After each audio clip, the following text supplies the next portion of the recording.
এখানে আজকের যে আলোচনাটা সেটা চিত্রের থেকে অবস্থা ভেদে পরিস্থিতি লাভটা গুরুত্বপূর্ণ।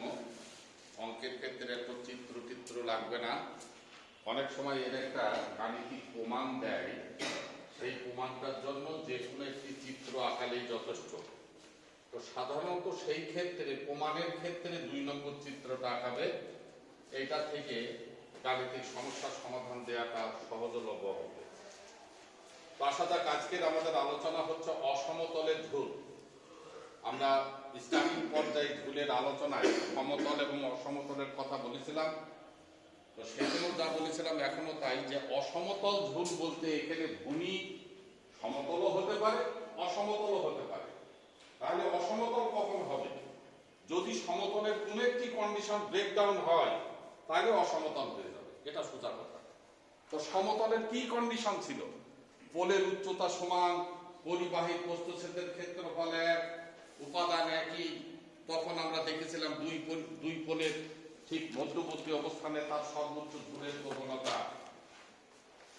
এখন যে কোনো একটা টার্ম যদি আমি কন্ডিশন চেঞ্জ করে ফেলি, কি চেঞ্জ করবো? এখানে মূলত পোলের উচ্চতার পার্থক্য। এক জাতীয় হাইট সম্পূর্ণ পোল আর আমি ব্যবহার করব না। যদি হয়, হ্যালো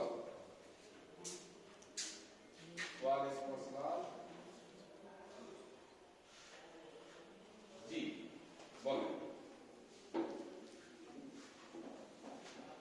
হ্যাঁ হ্যাঁ হ্যাঁ করছে, ও তো বাসায় আছে, আমি তো কলেজের দিকে আছি।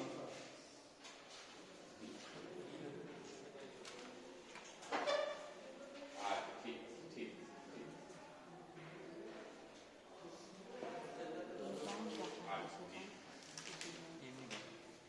তো যেটা বলছিলাম,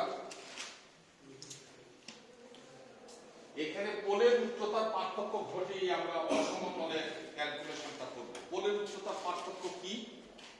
দুইটা পোলের উচ্চতা দুই রকমের, একটা ছোট পোল একটা বড় পোল। যদি হয়ে যায়, হয় কোথায় সেটাও একটা বিষয়। আমাদের নদীমাতৃক দেশ বাংলাদেশ, প্রশস্ত কম প্রশস্ত সম্পূর্ণ নদীর দুই পাড়ে আমরা এই ধরনের ব্যবস্থাপনা ব্যবহার করে থাকি। যেমন ইতিপূর্বে আমাদের এই যে গড়াই যে ব্রিজটা আছে, এখানে দুই পাশে দেখবা যে দুইটা টাওয়ার আছে, একটা ছোট আর একটা লম্বায় অনেক উঁচু। ঠিক আছে, এই যে নদীর প্রশস্ততা খুব বড়, যেমন আবার মনে করুন যে পদ্মা নদীর এই পার ওপার, ওটা সম্ভবই না। সেই লক্ষ্যে কম প্রশস্ত নদীর ক্ষেত্রে আমরা এই ধরনের ব্যবস্থাপনা করে থাকি। এটা বাংলাদেশের বিভিন্ন জায়গাতে আছে, নিকটতম জায়গার কথা এটা বললাম। এই ধরনের জায়গায় আমরা ব্যবস্থাপনার এই পরিবর্তন ঘটিয়ে আমাদের পরিবহন লাইনের বিস্তার লাভ করে থাকি। বোঝা গেল কথাটা? আরেকটা কোথায় হয়? হিল ট্যাক্স এরিয়া, পার্বত্য চট্টগ্রাম পাহাড়ি অঞ্চল যেখানে, সেখানে পোলের উচ্চতা ঠিক থাকলেও ভূমি অসমতলের কারণে হাইটে ডিফারেন্স হয়ে যাবে। হাইটে ডিফারেন্স হবে না, যেমন এমন পাহাড় পর্বত জম, তুমি এখানে একটা পোল গাছ আর একটা পোল, এবার তুমি দেখো এক লেভেল থেকে খেয়াল করো, এখান থেকে এইটুকুর হাইট যা, এখান থেকে এইটুকুর হাইট তাই, কিন্তু এক লেভেলে মাপলে তো দুইটার হাইট আলাদা। বোঝা যাচ্ছে ক্ষেত্রে পার্বত্য চট্টগ্রাম এলাকায় এই ধরনের ব্যবস্থাপনা আবার আমাদের পরিলক্ষিত হবে। সেই জায়গাটাই হচ্ছে আমাদের অসমতলের ঝুল সম্পর্কিত কথাবার্তা। হ্যাঁ রাশিদুল, ওয়ালাইকুম আসসালাম। আচ্ছা তাহলে তুমি একটুখানি স্যারের কাছে যাও, স্যার একটু, আরে বাবা আমি এই যে ক্লাসে আছি, না হলে তো আমি চলেই যেতাম। ঠিক আছে, না না না না না না।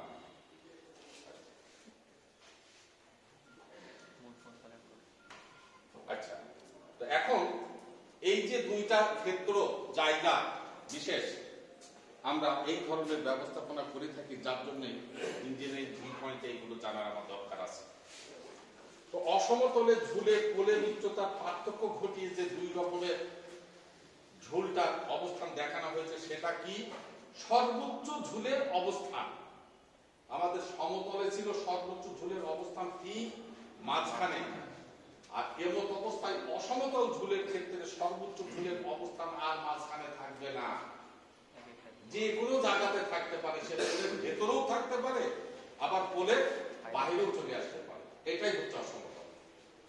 কথাটা খেয়াল করো, সমতলে হচ্ছে সর্বোচ্চ ঝুলের অবস্থানটা ছিল দুই পোলের মাঝখানে, অসমতলে কি হবে না আর মাঝখানে নেই, সে কি হবে সেই সর্বোচ্চ ঝুল, যার নাম হচ্ছে কি, এই যে যেমন এখান থেকে এইটা, এর নাম কি এস, ঠিক আছে? সেই এসটা দেখো এ কি আর মাঝখানে আছে? আবার এখানে দেখো এসটা কোথায় চলে এসছে, একদম বাইরে। তাহলে সেই সর্বোচ্চ ঝুলের অবস্থান আর মাঝখানে থাকবে না। তাহলে কেমন থাকবে? আমরা মূলত দুইটা চিত্র দিয়ে দেখিয়েছি, একটা হচ্ছে দুই পোলের বাহিরে অবস্থান, আর একটা হচ্ছে দুই পোলের ভিতরে অবস্থান, কিন্তু মাঝখানে নয়। বোঝা গেল কথাটা? তাহলে এখানকার দুইটা চিত্র, সর্বোচ্চ ঝুল এখানে হচ্ছে বাহিরে, সর্বোচ্চ ঝুল এটা হচ্ছে ভিতরে। অ্যালফাবেটিক্যালি পরিস্থিতি যা, এই চিত্রের ক্ষেত্রেও যা, এই চিত্রের ক্ষেত্রেও তাই, আলাদা কিছু নাই। কি অ্যালফাবেটিক্যালি পরিচয়? যেগুলো আমি এখানে ইন্ডিকেট করেছি, সেই ইন্ডিকেটিং গুলো কে কি অর্থ বহন করছে সেগুলো লেখা আছে। এটা একবার দেখলেই বোঝা যাবে, আমি শুধু একবার মুখে বলে দেব। P1 টা হচ্ছে আমার ছোট পদ, P2 টা হচ্ছে কি আমার বড় পদ, এখানেও যা ওখানেও তাই। ও বিন্দুটা কি? সর্বোচ্চ ঝুল বিন্দু। এটা মনে বুঝতেই পারছে না, এখান থেকে একটা কাল্পনিক রেখা টানো, তাহলে দেখবা যে এর উপর একটা উলম্ব উচ্চতা পাবা না তুমি? তাহলে এটা হচ্ছে একটা ঝুলের অবস্থান বা সর্বোচ্চ ঝুল, কিন্তু কোথায় আছে? পোলের বাইরে। পোলের বাইরে। বুঝা গেল? এখানে কোথায় আছে? পোলের ভিতরে। এই বিন্দুটাই হচ্ছে মূল ফ্যাক্টর। এই বিন্দু থেকে সব মাপামাপি শুরু করতে হবে। কি মাপছি আমি? ছোট পোল থেকে সর্বোচ্চ ঝুল বিন্দুর মধ্যবর্তী আনুভূমিক দূরত্ব, নাম কি? x1। ছোট পোল থেকে সর্বোচ্চ ঝুল বিন্দুর মধ্যবর্তী আনুভূমিক দূরত্ব কি? x1। তাহলে পরিস্থিতি কি বললাম যে দুই চিত্রের ক্ষেত্রে একই। x2 টা কি? সর্বোচ্চ ঝুল বিন্দু থেকে বড় পোলে, এই যে এখান থেকে এই পর্যন্ত, তাহলে এর কি হবে? এখান থেকে এই পর্যন্ত। বোঝা গেছে? এইবার হচ্ছে x, x টা একটু খেয়াল করো। x হচ্ছে সর্বোচ্চ ঝুল বিন্দু থেকে মধ্যবর্তী অবস্থানে। সর্বোচ্চ ঝুল বিন্দু থেকে কোথায়? মধ্যবর্তী, মানে দুই পোলের ঠিক মাঝখানে আনুভূমিক দূরত্ব। কি বোঝা যাচ্ছে? এখান থেকে এই পর্যন্ত, এটা কি তার মাঝখান না? এখানে কি হবে? এখান থেকে এইটুকু হচ্ছে তার মাঝখানে, যেটা x। বোঝা গেছে? যেখানে আনুভূমিক দূরত্ব আছে, টেনশন তো আছেই, ওখানে একটা টেনশন তো ডিজাইন করাই আছে। সেই টেনশনের উপরে ভিত্তি করে এই তিন আনুভূমিক দূরত্বের জন্য তিনটা উলম্ব দূরত্ব আমি পাবো, যার নাম হচ্ছে সেই ঝুল। আর মনে বুঝতে পারছে না? তিনটা আনুভূমিক কি কি? একটা x1, একটা x2, একটা x। x1 এর জন্য একটা ঝুল হবে, যার নাম দেবো s1। x এর জন্য একটা ঝুল হবে, যার নাম হচ্ছে s। x2 এর জন্য একটা ঝুল হবে, যার নাম হচ্ছে s2। কথা? সেই তিনটা ঝুল, এই যে তিনটা ঝুলের নাম দেখো। s1 টা কার বলা হচ্ছে? ছোট পোল কর্তৃক সৃষ্ট ঝুল। মানে এই বিন্দুটা এখানে থাকার জন্য এই পোলও দায়ী আছে, এই পোলও দায়ী আছে। তাহলে এই পোল যে প্রভাবটা ফেলছে, তাহলে এই পোলের মাথা থেকে তার আনুভূমিক দূরত্ব কে হবে? সেটা s1, উলম্ব দূরত্ব। এইবার এই পোলের মাথা থেকে, বড় পোলের মাথা থেকে যদি আমি ওই বিন্দুতে আনুভূমিক দূরত্ব নিই, এখান থেকে এই পর্যন্ত, সেটা কি হবে? সেই s2। খেয়াল করো কথাটা কি বলছি আমি। ছোট পোলের মাথা থেকে যদি আনুভূমিক দূরত্ব থাকে, এখান থেকে এইটুকু আসবে কি? s1। বিন্দু তো আমার এখানে, এখানে তো গেল ছোট পোলের প্রভাব। এবার বড় পোলের প্রভাব আসছে কি? এই বড় পোলের মাথা, ওখান থেকে কাল্পনিক রেখা টানো, ওখান থেকে এই পর্যন্ত তাহলে কি আসছে এটা S2, তাহলে সেটা হচ্ছে, বোঝা গেছে? আমরা যেমন স্টার্টিংয়ে বলেছিলাম না, এই ঝুলের অধ্যায় আলোচনার প্রারম্ভিক পর্যায়ে, যে তারের ঝুলন কিন্তু শুরু হয়েছে টাওয়ারের বা পোলের মাথা থেকে, সব জায়গাতেই ঝুল আছে। আমরা ক্যালকুলেশন কোনটা করছি, সব থেকে বেশি যেখানে ঝুলে আছে সেটা। তাহলে এই অবস্থায় এই বিন্দুতে ঝুল আছে, এখানে মাঝখানে ঝুল নাই তার। এইবার মাঝখানের ঝুল কি হবে? মাঝখান কোনটা? এখান থেকে এইটা হচ্ছে তার মাঝখান, এখান থেকে এইটুকু, মানে এই যে কাল্পনিক, এই যে মাঝখানের কাল্পনিক, জানো? তাহলে এখান থেকে এইটা পাচ্ছ না তুমি, যার মান কি এস। জিনিসটা কি বোঝাচ্ছে? যে মধ্যবর্তী অবস্থানে তার যে সৃষ্ট ঝুল হচ্ছে সেটা, যার নাম হচ্ছে আমার এস। পরিস্থিতিগুলো বোঝা গেল? এইবার ছোট হাতের এইচ, দুই পোলের উচ্চতার পার্থক্য খুব সিম্পল। দেখো, বড় পোলের উচ্চতা থেকে যদি আমি ছোট পোলের উচ্চতা বাদ দিই, তাহলে এইচ পাওয়া যাবে নিশ্চয়। এই পোলের উচ্চতা হচ্ছে 30 মিটার, এই পোলের উচ্চতা 60 মিটার, তাহলে উচ্চতার পার্থক্য কত? 30 মিটার। হইলেও কি করে? তার মানে বড় পোলের উচ্চতা, যার নাম করছি আমরা P2 দ্বারা, ছোট পোলের উচ্চতা যার নামকরণ করছি P1 দ্বারা, এই দুইটার পার্থক্য করলে আমি উচ্চতার পার্থক্য পেয়ে যাব। খুব ভেরি সিম্পল বিষয়।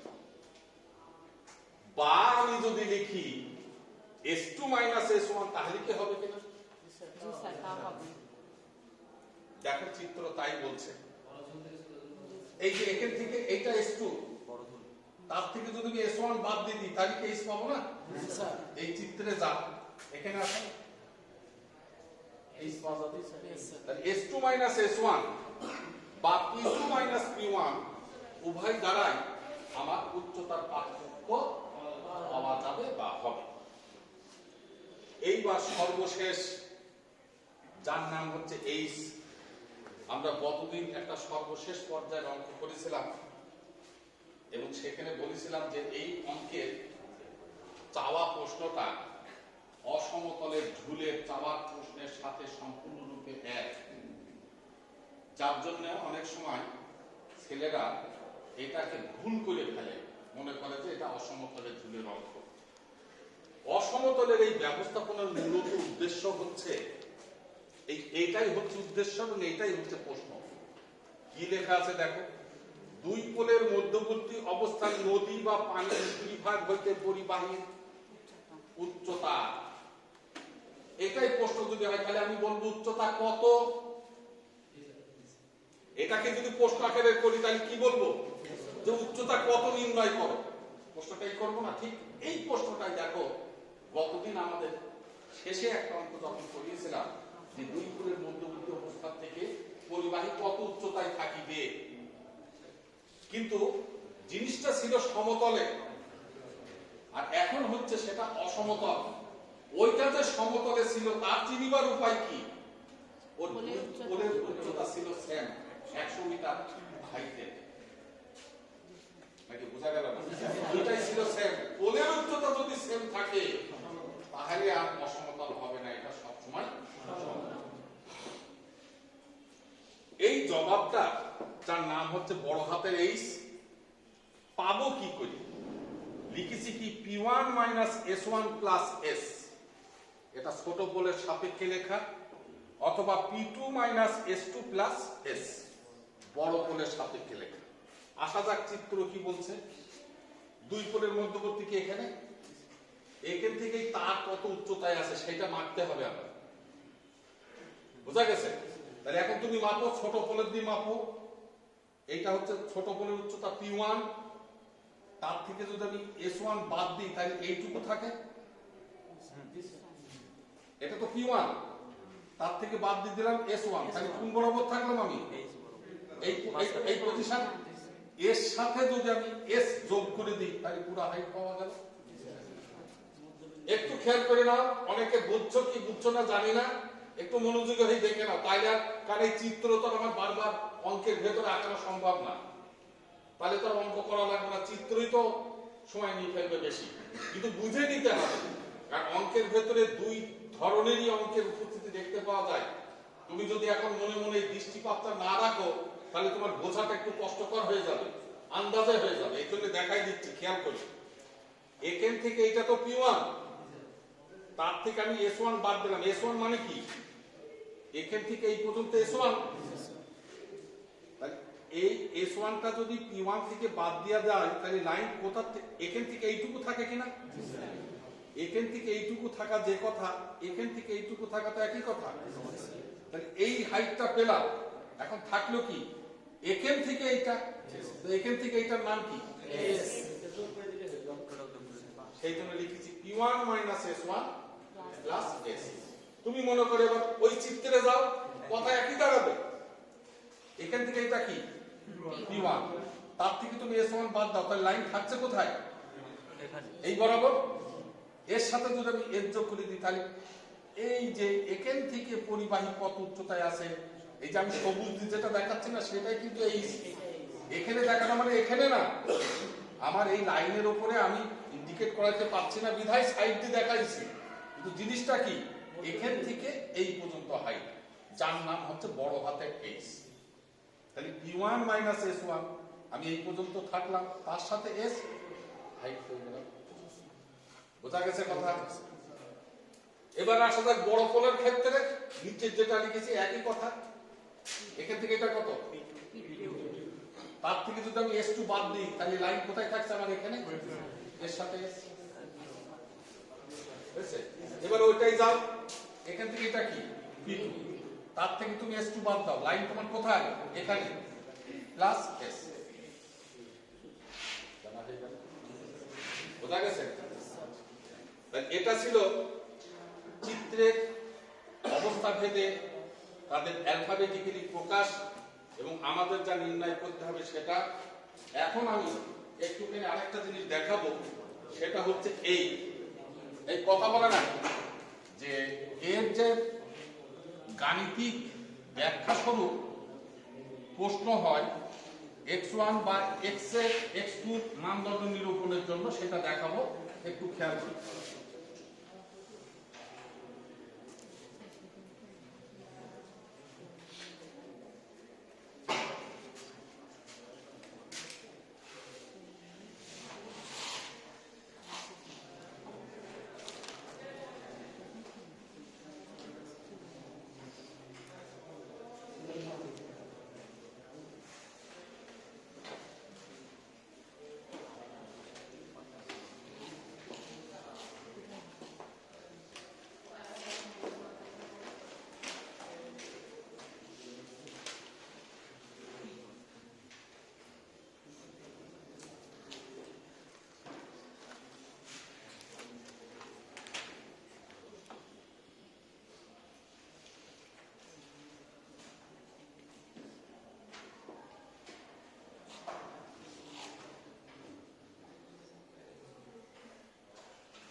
আচ্ছা ওইটা আমি দিয়ে দেবো নি, হ্যাঁ ওইটা আমি দিয়ে দেবো, অসুবিধা নেই। ওটা মনে হয় দেওয়া হয়নি। হ্যাঁ হ্যাঁ হ্যাঁ আমি আজকে দিয়ে দিচ্ছি।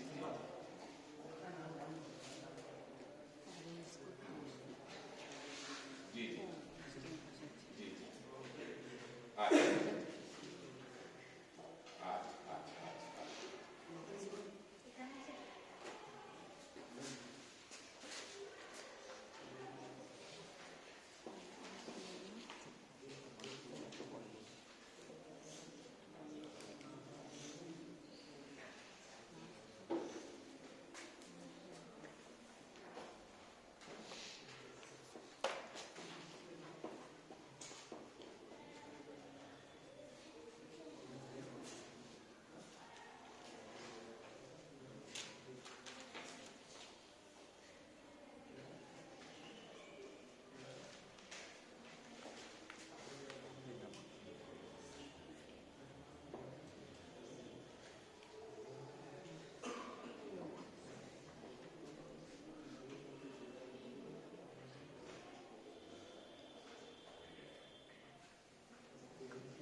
সেই বক্সের দুইটা আমাদের অনেক সময় বিভাগের প্রশ্নে জানতে চাই যে ছোট পোল এবং বড় পোল হতে সর্বোচ্চ ঝুলবিন্দুর মধ্যবর্তী আণবিক দূরত্ব নির্ণয় করো বা সমীকরণের মাধ্যমে দেখাও। এই জাতীয় প্রশ্নের উপস্থিত থাকতে পারে। কি বললাম কথাটা? ছোট পোল বা বড় পোল হতে সর্বোচ্চ ঝুলবিন্দু আণবিক দূরত্ব। তাহলে তারা কারা? এই যে x1 এবং x2। x1টা কি? ছোট পোল হইতে সর্বোচ্চ ঝুলবিন্দুর আণবিক দূরত্ব। আর x2টা কি? বড় পোল হইতে সর্বোচ্চ ঝুলবিন্দুর আণবিক দূরত্ব। এই দুইটার মান কত সেটা জানতে। তাহলে সেটা কিভাবে আমি নির্ণয় করব? কোনো ঘাবড়ানোর কিছু নাই। আমরা কি জানি দুই পোলের উচ্চতার পার্থক্য যখনই কোনো অ্যালফাবেট সরাসরি লিখবে না, কিন্তু আমি এখানে এইচ এর পরিচয় দিয়েছি বিধায় সরাসরি এইচ লিখেছি, কিন্তু এই এইচ দেখো দুই জায়গায় আছে। তুমি কোন এইচ এর কি ভাবার্থ প্রকাশ করছো সেটা কিন্তু বলতে হবে, প্রচলিত দাগাঙ্ক না হলে। এই কথাটা আমি বারবার বলি, আন্দাজে লিখলে কিন্তু এক্সামিনার এই এইচ ইজিক্যাল তুমি যদি লেখো কেটে শূন্য করে দিলে তোমার কিছু করা থাকবে না। তুমি কি বোঝাতে চাচ্ছ এই দ্বারা? আমি তো জানি না। সেই জন্য বলে দিতে হবে দুই পোলের উচ্চতার পার্থক্য H is equal to S2 minus S1. বড় পোলের সৃষ্ট ঝুল, ছোট পোলের সৃষ্ট ঝুল। S2 এর পরিবর্তে কি লিখেছি আমি? Wx2 square by 2t। এর আগে আমরা দেখেছি 8t। তখন আণবিক দূরত্ব ছিল L/2, আর এখানে আণবিক দূরত্ব কত? x2। তাহলে আমরা যদি সেই পূর্বের ধ্যানটাকে আরেকবার আলোকপাত করি, তাহলে সেই ওজনের জন্য যে সৃষ্ট মোমেন্টের কথা বলেছিলাম W কেজি পার মিটার, আর এইটা যদি আমার x2 হয় তাহলে এর জন্য সৃষ্ট মোমেন্ট কি হবে? W into x2 by x1। ঠিক আছে, কাজ করবে কোথায়? Into x2 by 2। তাহলে রেজাল্টটা কি হয়? Wx2 square by 2। আর এর সাথে ঝুল কি আছে? S2 into t। তাহলে S2 is equal to কি হচ্ছে? Wx2 square by 2t। তোমরা কি বুঝতে পারছো? ওই সেন্সটা ওখানে ছিল L/2, আর এখানে কি? x2, যার জন্য কিন্তু 2t এসেছে, 8t না।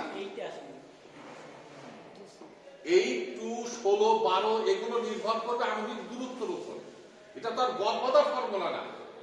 2, 4, 6, 8 কি হবে সেটা নির্ভর করবে আমি দূরত্ব কত নিয়েছি তার উপরে ভিত্তি করে।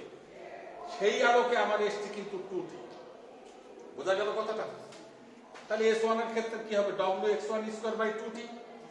এরপরে বিশ্লেষণ দেখো, এই জায়গাটায় x2 প্লাস x1 এর পরিবর্তে কি লিখেছি? L। L মানে কি? দুই পোলের মধ্যবর্তী দূরত্ব। x2 প্লাস x1 L হয় কি করে খেয়াল করো। এখান থেকে এটা কত? x1। এখান থেকে এটা কত? x2। তাহলে দুইটা যোগ করলে কি হয়েছে? L হয়ে যায়। বোঝা গেছে কথাটা? এইবার x2 মাইনাস x1 সমান এটা লেখা যায় x2 প্লাস x1, তো কিছুক্ষণ আগেই বললাম L। এই দুইটা সমীকরণ একবার যোগ করেছি, একবার বিয়োগ করেছি। যদি যোগ করি তাহলে এই রেজাল্ট, আর যদি বিয়োগ করি তাহলে এই রেজাল্ট। তাহলে এই দুইটা রেজাল্টের ভাবার্থ কি? কি প্রকাশ করছে? x2 এবং x1 এর মানদণ্ড। তো x2 আর x1 কি? ছোট পোল হইতে সর্বোচ্চ ঝুলবিন্দুর মধ্যবর্তী আণবিক দূরত্বের মান। আর x2টা হচ্ছে কি? বড় পোল হইতে সর্বোচ্চ ঝুলবিন্দুর মধ্যবর্তী আণবিক দূরত্ব। তাহলে যে প্রশ্নটা আমি বলছিলাম যে অনেক সময় খ বিভাগের বা কখনো কখনো গ বিভাগে দিতেও পারে, সেটা ভাগ্যের ব্যাপার। যদি থাকে তাহলে তোমরা কি করবে? এই চিত্রটাকে প্রাধান্য দিবে। দিয়ে এটা দিয়ে যে করা যাবে না তা কিন্তু আমি বলছি না, যার যেটা খুশি সে সেটা দিতে পারে। কথাটা বুঝতে পারছো? এইটা হচ্ছে সর্বোচ্চ ঝুলবিন্দু দুই পোলের ভিতরে, মধ্যবর্তী নয়। মধ্যবর্তী আর বলবা না। এটা হচ্ছে সর্বোচ্চ ঝুলবিন্দু দুই পোলের ভিতরে, মাঝখানে না। আর এটা হচ্ছে সর্বোচ্চ ঝুলবিন্দু দুই পোলের বাহিরে। তাহলে একটা সর্বোচ্চ ঝুল ভিতরে আর একটা বাহিরে। এই ব্যবস্থাপনাটাই অসমতল ঝুলে হয়ে থাকে, যার জন্য আমরা এই ধরনের প্রশ্ন করি। বোঝা গেল? এইবার অঙ্কের ক্ষেত্রে যে সমাধান দিতে যে আমরা কিভাবে আগাবো, প্রশ্নের গাণিতিক সমস্যার সমাধান দিতে যে কিভাবে আগাবো, এই আগানোটা আমি ছোট পোলকে প্রাধান্য দিয়ে তোমাদের শেখাবো।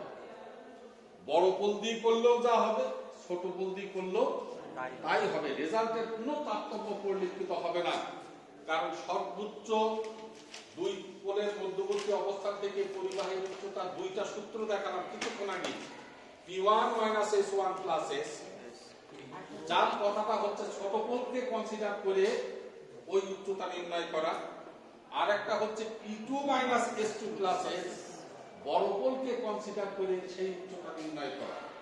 সুতরাং আমি যেটা দিয়ে করবো সেটা দিয়ে হবে, এতে কোনো অসুবিধা নেই। এমত অবস্থায় আমরা কনসিডার করব কাকে? ছোট পোল। সবসময় মাথায় খেলাবো কাকে নিয়ে? ছোট পোলকে নিয়ে। এমত অবস্থায় অঙ্ক করতে গেলে সমতলের যে নীতিমালা আমি প্রতিষ্ঠা করেছিলাম সেই নীতিমালার একটু ব্যতিক্রম ঘটবে। জ্ঞাতব্য ধারণা সমতলের যা দিয়েছি আমি ওইগুলো কাজে লাগবে ঠিকই, কিন্তু অসমতলের সমস্যা সমাধানের জন্য এর ধারাবাহিকতাটা সমতলের ন্যায় আর হবে না, একটু ব্যতিক্রম, যার জন্য সেই ব্যতিক্রম ধারাবাহিকতাটাকে একটু খেয়াল করব। সেই ধারাবাহিকতা হচ্ছে প্রথমত অঙ্ক পড়ে আগে চিনতে হবে যে ঝুল সম্পর্কিত সমস্যার সমাধানটা সমতলের, এই গুনগুন করো না কিন্তু, চুপচাপ থাকবা, গুনগুন করবা না, কারণ এই কথাগুলো বলছি অতীব গুরুত্বপূর্ণ কথা। তুমি আগে শোনো আমি কি বলছি, এই শোনাটাই হচ্ছে অতীব গুরুত্বপূর্ণ। আমাকে অন্য প্রসঙ্গে কথা বলতে বলবা না, তাহলে আমি যে ধারায় কথা বলতে চাচ্ছি ওই ধারাটা আমার মন থেকে হারিয়ে যাবে। এই জন্য অন্যদিকে টিচারেরও কথা বলতে মাঝে মোবাইলে আসবে না, এতেও কিন্তু হয়তো একটা জিনিস মনে করছে এইভাবে, ওর মধ্যে ওটা বিচ্যুতি ঘটে যেতে পারে, এই জন্য অন্য কথা বলতে হয় না। অসমতলের ঝুলের আগে তো আমাকে চিনতে হবে যে অসমতলের ঝুলের অঙ্ক কিনা। তুমি অঙ্ক পড়ে যেই দেখবা যে দুইটা পোলের উচ্চতা দুই রকমের দেয়া আছে, আর অঙ্ক পড়ারই দরকার নাই, স্টপ, যে আমার এটা অসমতলের ঝুলের এক অঙ্ক এসছে। বোঝা গেল? তাহলে আমি প্রথমে ধরতে পারলাম এটা, কিন্তু যদি উচ্চতার পার্থক্য দুই রকমের না থাকে তাহলে বুঝতে হবে এটা সমতল। এবার তুমি প্রাথমিক অবস্থায় ধরে ফেলেছো যে হ্যাঁ দুই পোলের উচ্চতা দুই রকমের দেয়া আছে, তার মানে অসমতলের ঝুল। এইবার 100% নিশ্চিত হওয়ার জন্য প্রশ্ন কি করছে সেইটা একটু দেখে নাও, মানে কি জানতে চাচ্ছে সে। সেই চাওয়া প্রশ্নটা যদি এমন থাকে যে দুই পোলের মধ্যবর্তী অবস্থান নদী বা পানির উপরিভাগ হইতে পরিবাহী কত উচ্চতায় থাকিবে, এই প্রশ্ন যদি করে থাকে তাহলে এবার নিশ্চিত হয়ে গেলে যেটা হচ্ছে আমার অসমতলের ঝুলের পোলের মধ্যবর্তী অবস্থান পানি বা নদীর উপরিভাগ হইতে পরিবাহী কত উচ্চতায় থাকিবে, কত উচ্চতা মানে জিজ্ঞাসা করছে। এই ধরনের জিজ্ঞাসাবাদ থাকলে আমি নিশ্চিত হয়ে যাব যে আমার অসমতলের ঝুলে। মানে দিক দুইটা, একটা হচ্ছে পোলের উচ্চতার পার্থক্য থাকা, আর একটা হচ্ছে চাওয়া প্রশ্ন কি জানতে চাচ্ছে। এই দুইটা মিলে গেলেই আমি তখন 100% নিশ্চিত হয়ে যাব যে এটা হচ্ছে আমার অসমতলের ঝুল সম্পর্কিত প্রশ্ন। ক্লিয়ার হয়েছে? এই প্রশ্নের জন্য প্রথম আমি ব্যবহার করব এইচ, যার নাম উচ্চতার পার্থক্য। কিভাবে? P2 - P1। তাহলে একটা মান আসবে, সে যায় আসে আসুক, এটা হচ্ছে আমার 1 নম্বর কাজ। আমি কাজের ধারাবাহিকতা দেখাচ্ছি, এগুলো হচ্ছে ধারাবাহিকতা।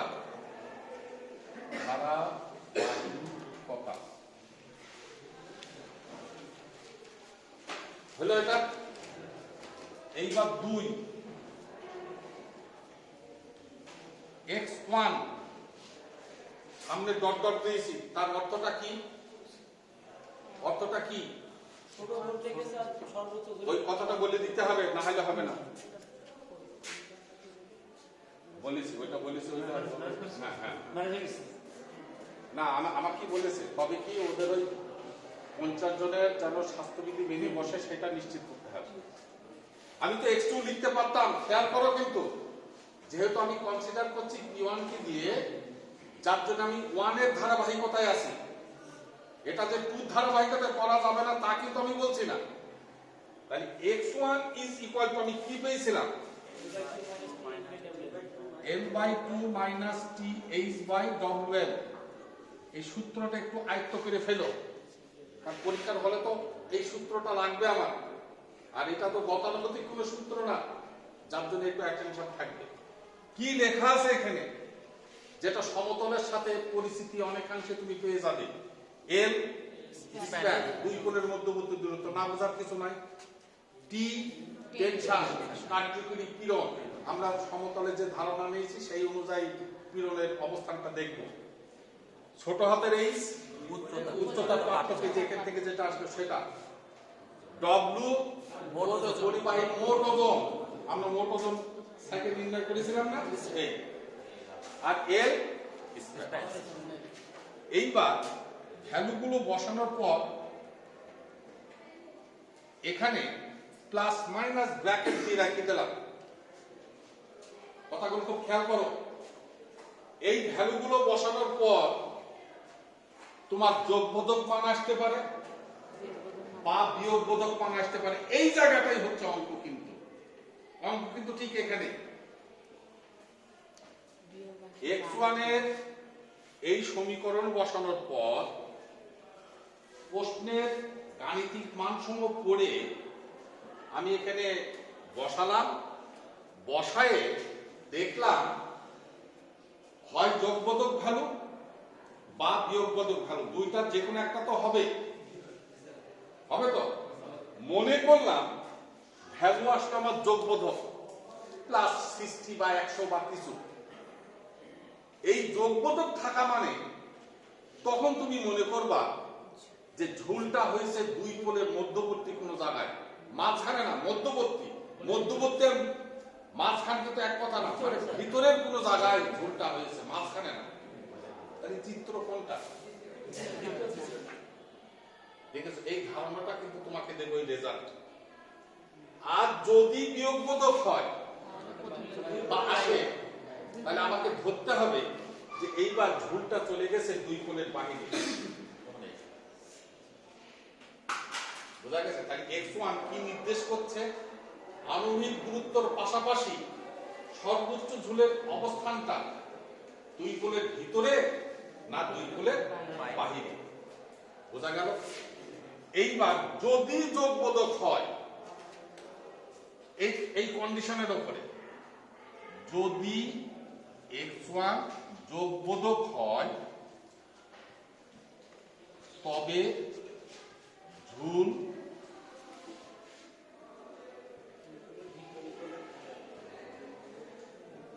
দুই পোলের ভিতরে। এই কথাটা এক্সামিনারকে জানিয়ে দিলে, আমি তো যদি লিখবো না, আমি লিখবো যেহেতু x1 এর মান যোগবোধক অতএব স্যাগ হইবে দুই কোণের ভিতরে। কথা বলে বুঝতে পারছে না?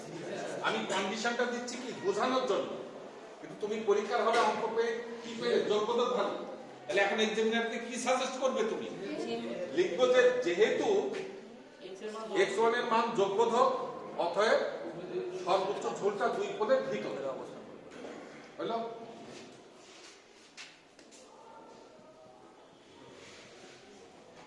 এক্সটা কি? এক্স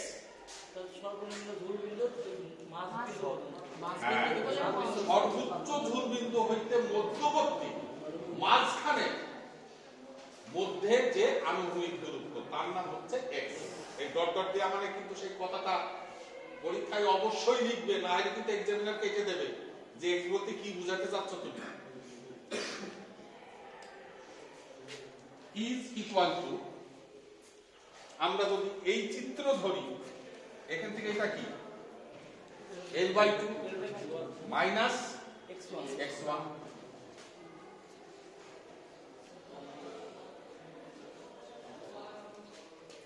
যেহেতু আমার ভিতরে হয়েছে তাই আর বুঝতে পারছি না। L/2 মাইনাস x1, এখান থেকে এটা কত? তার থেকে যদি x1 বাদ দিই তাহলে কি থাকে? আমার এই জিনিসটা কি? তাহলে এই x is equal to L/2 minus x1 লিখবো কখন? যখন x1 এর মান যোগবোধক তখন। আর যদি x1 এর মানটা বিয়োগবোধক হয়, একসাথে দুইটাই দেখাই দিই তাহলে সুবিধা হবে। যদি বিয়োগবোধক হয় পোলের কি বাইরে চলে যাবে। এইবার x কি হবে? L/2 প্লাস x1, এখান থেকে এটা তো L/2, তার সাথে যদি আমি x1 যোগ করি তাহলে কি হয়ে যাবে? এখান থেকে এটা হয়ে যাবে।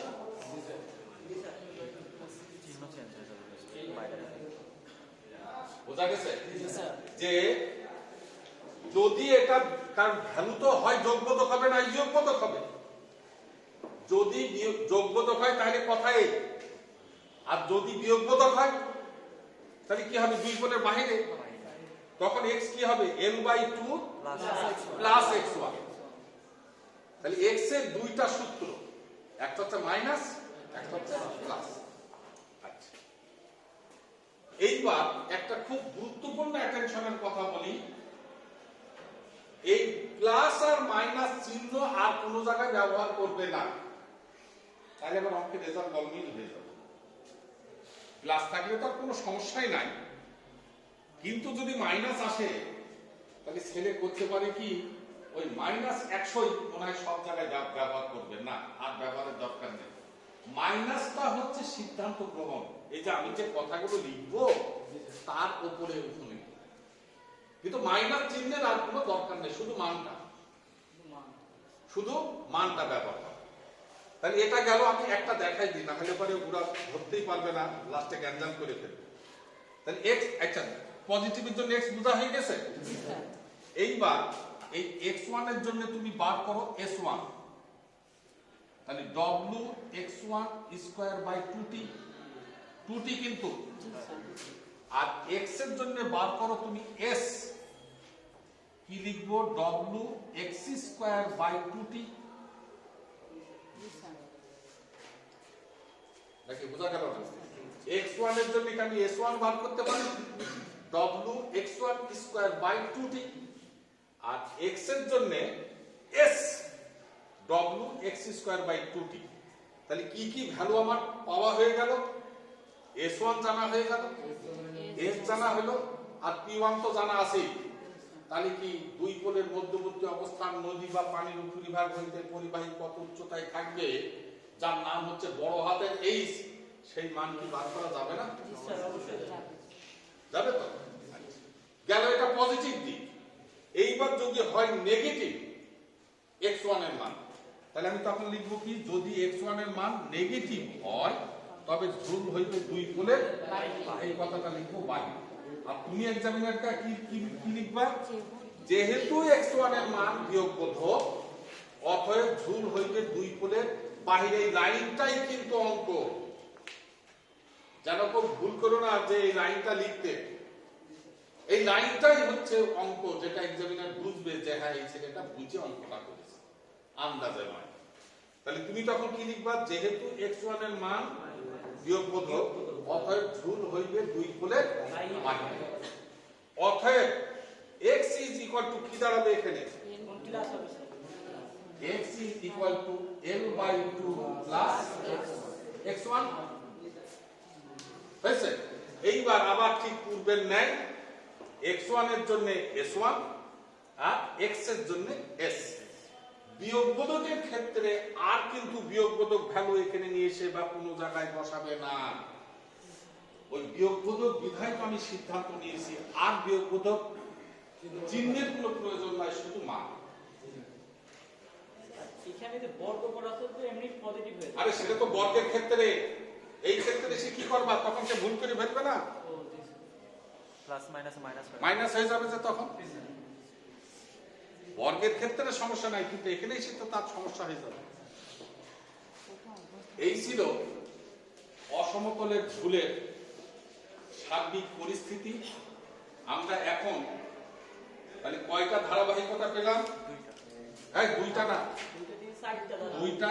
এখানে একটা 3, 3-এর আবার দুইটা আছে, যোগবোধকের জন্য বিয়োগবোধকের জন্য। ওই দুইটার উপরে আবার x দুইটা হবে, হয় এটা হবে না হয় ওইটা হবে। তো ধারাবাহিকতা তো একসাথে অতগুলো দরকার নেই, 1 এবং 2 এর পরে তুমি কিন্তু সিদ্ধান্ত পেয়ে যাবে যে আমার কোনটা কোন দিকে হবে। তারপরে হচ্ছে কমন ফ্যাক্টর, এটা 4, এইটা 5, লাস্টে হচ্ছে 6। 6 মানে হচ্ছে E1 minus S1 plus S। বোঝা গেছে? এই আলোকে আমি একটা অঙ্ক করে ডাইরেক্ট সেই ভ্যালুগুলো নিয়ে যে কিভাবে বসাতে হয় সেটা দেখাচ্ছি। ঘাবড়ানোর কিছু নাই, এটা খুবই সরল প্রকৃতির অঙ্ক। শুধু 1 2 3 4 5 6 এই 6টা ধারা জানা থাকলে আমার কিন্তু সমস্যার সমাধান দেওয়া সম্ভব।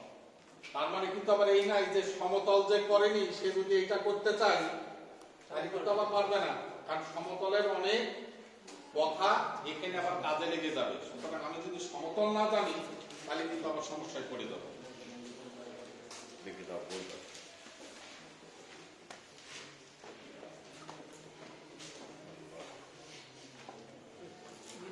কত পেজে আছে এটা সম্পর্ক?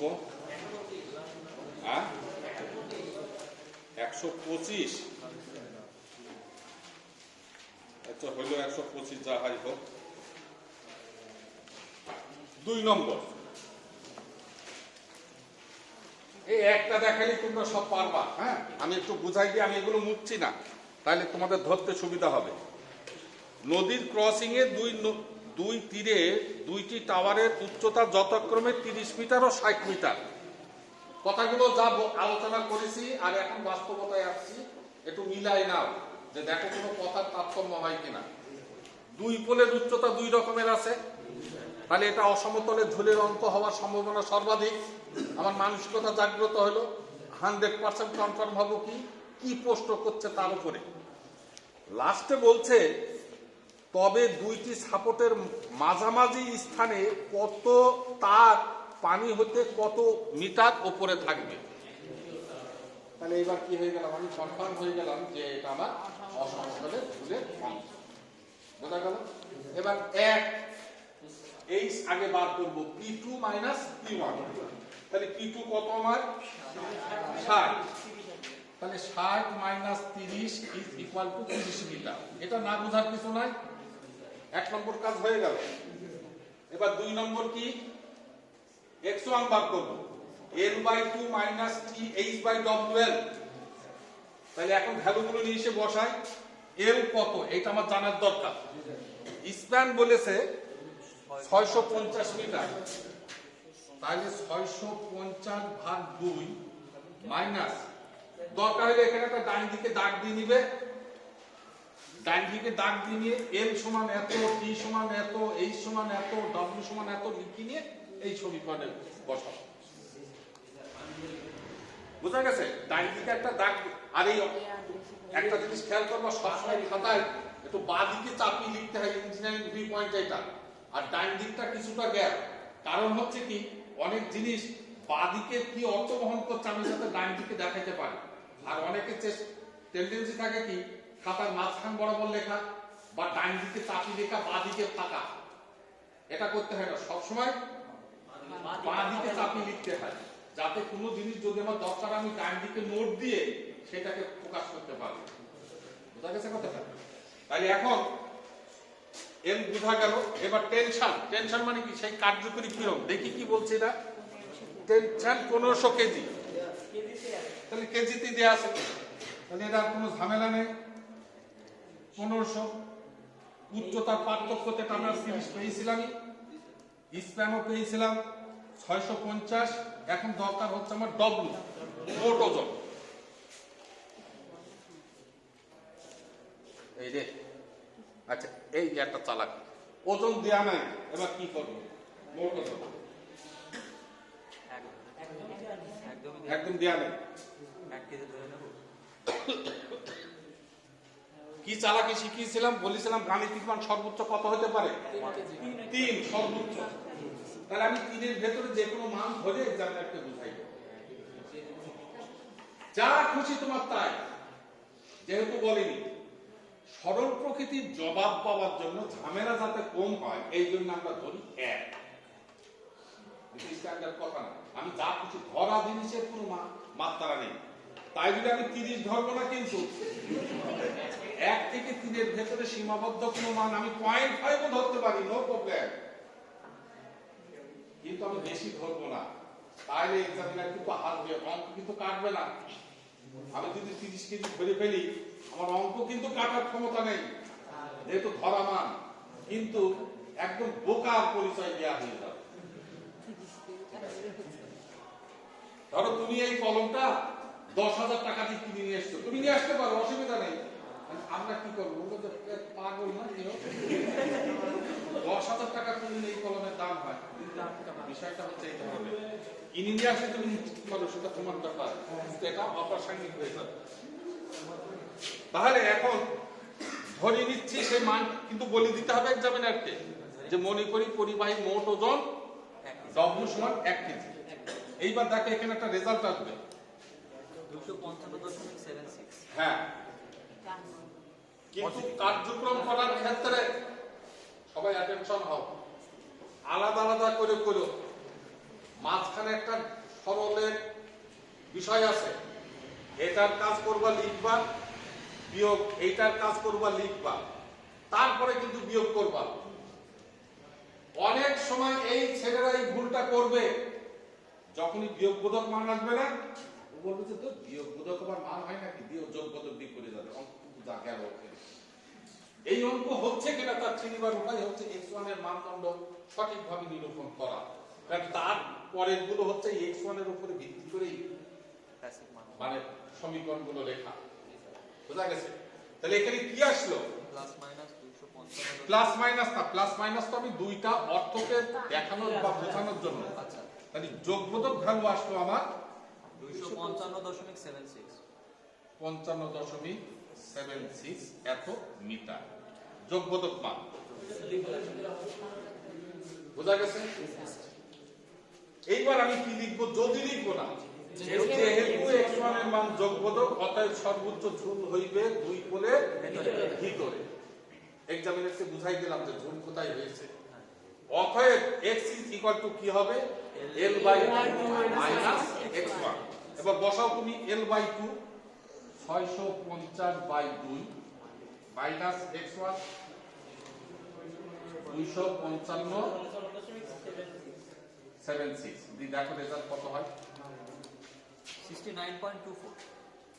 69.24 এত মিটার। তোমরা কি বুঝতে পারছো? আমি না মুছে এই কথাগুলোই তো আবার লিখতাম, সেই লেখা জায়গাটায় পূর্বের এই কিভাবে বসাবো সেই জিনিসটা আমি দেখাই দিচ্ছি। এইবার x1 আর x জানা হয়ে গেছে, এইবার আমি s1 আর s বার করব। তাহলে s1 = w x1 square by 2t। তাহলে x1 এর মান কি 255.76, w জানা আছে, হ্যাঁ।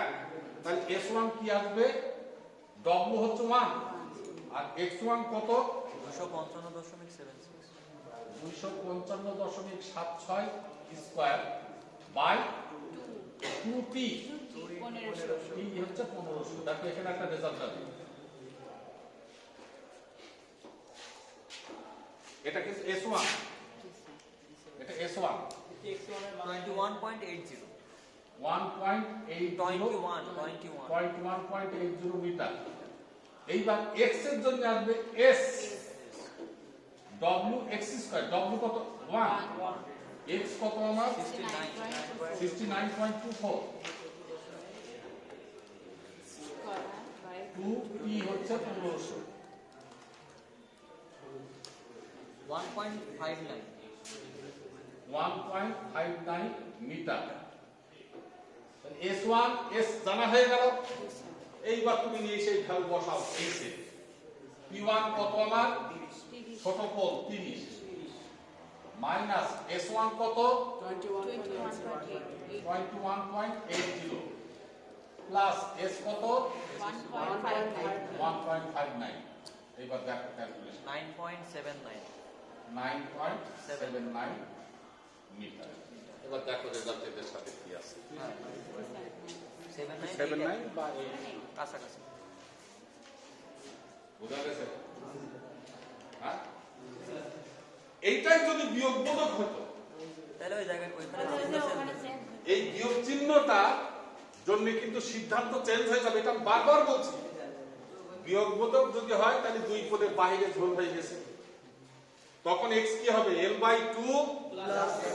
প্লাস খেয়াল করবে ওই x1 এর বিয়োগ বোধক চিহ্নটা যেন আর না বসে শুধু মানটা বসানো না হলে কি হয়ে যাবে মাইনাসে মাইনাস আবার প্লাস হয়ে যাবে তখন বিপদ হয়ে যাবে কিন্তু কথাটা বোঝা গেছে তাহলে তখন আমরা x কি লিখব l/2 প্লাস x1 x1 কি লিখব বিয়োগ বোধক চিহ্ন বিশিষ্ট মান নয় শুধু মানটা বোঝা গেছে কথাটা তারপরে ধারাবাহিকতা যা বলেছি তাই তাহলে এর অঙ্ক হতে পারে দুইটা দিক x1 এর মান যোগ বোধক দিয়ে অঙ্ক হতে পারে x1 এর মান বিয়োগ বোধক দিয়ে বোঝা গেছে কথাটা আজকে এখানে শেষ করলাম তাই এগুলো একটু 19 তারিখে